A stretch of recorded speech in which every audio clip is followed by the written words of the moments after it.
This here is Max. Max is your typical incoming college student, and he's ready to go to college. Unfortunately, due to high tuition, that's not happening. Why is that? Let's look at the numbers. San Diego State University, $13,531 per semester. University of California, Berkeley, $14,696. And don't even get me started on the private colleges. University of Southern California, $29,282. Clearly, students like Max here are going to have a huge issue with these rising prices.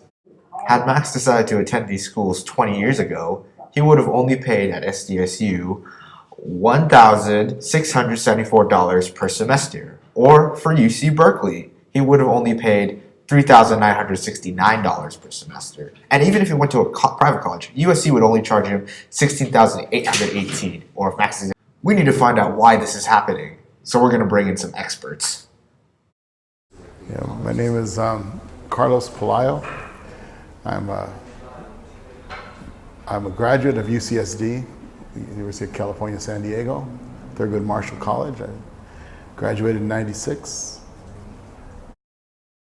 My name is Alejandra Bonilla, and I'm the Director of College Advising at High Tech High Media Arts. I have a bachelor's degree from UCLA and a master's degree in education also from UCLA in student affairs.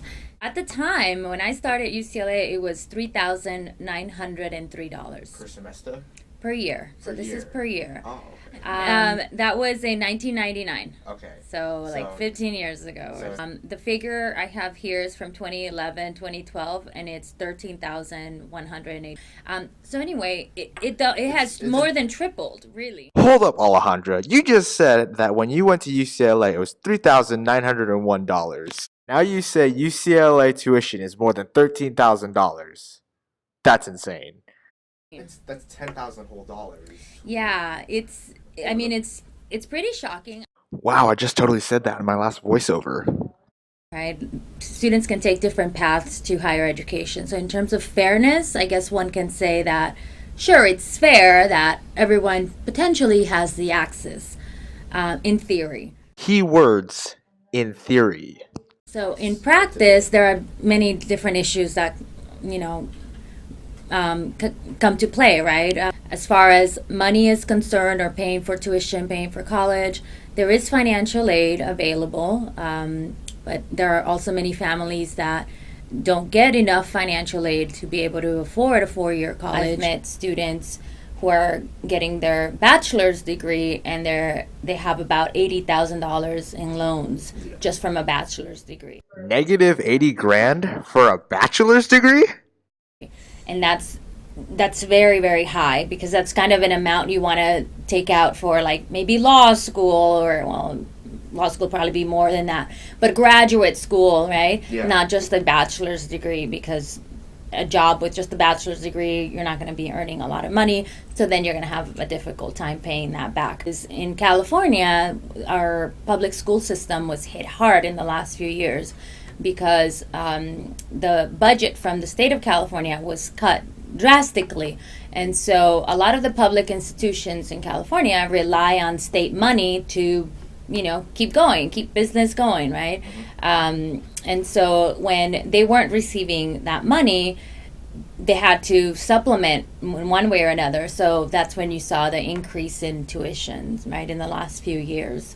In order to keep things going, in order to pay professors, in order to pay, facilities, in order to keep the university going, the school needed to increase tuition because of the drop in state funding that was coming in. So that's one reason at the public school level. Hold up, Alejandra. That can't be the only thing. Hey, Carlos, you haven't talked for a while. Unfortunately, we don't see the salaries of administrators going down. They go up every year, but their employees don't get it. I wasn't working with one of the unions organizing administrative professionals at UC, on the UC campuses. These people haven't seen raises for 8 years, not even a cost of living raise, so they're losing money working there.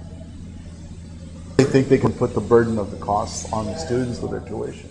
So for those of you who haven't zoned out yet, that your tuition that you're paying or your parents are paying isn't going to the employees, they're going to the chancellors and the presidents. That doesn't seem fair now, does it?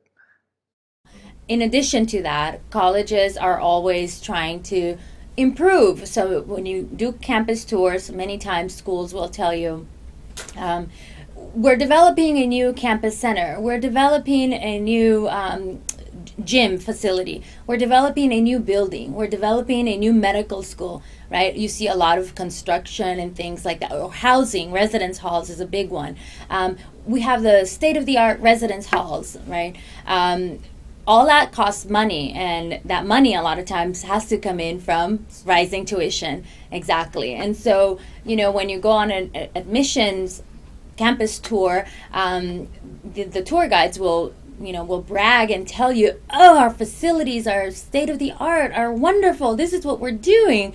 But no one really thinks we're paying for that. If you admit me, I'm going to be paying for that for many years. I mean, what it makes me think about is, a rising tuition a lot of times will mean that students won't be able to pay it, won't be able to afford it. Sometimes financial aid won't, meaning grant money, won't cover, those big rises in tuition, and students sometimes will have to take out more loans. So that's where we see the student loan debt crisis, where students have so much debt that a regular 9-to-5 job won't really pay that debt. The Consumer Financial Protection Bureau estimates that the total student debt around the nation is roughly $1.2 trillion. That's a lot. I think it's bloated at the top, and that's the hard part, because where are the students going to go? But then too, where's the investment of an education? Before you could say, well, I can get myself in debt with student loans, $60,000, $70,000. If you go on to a good college and go into a professional, you're talking almost $100,000 or more in debt. Where are the students going to go? Today, students are suffering under the weight of large college tuition hikes and massive loan debt. Students like myself are explicitly being deterred from pursuing a future through higher education. Something must be changed. Something must be done. So let me ask you this question. What are you going to do?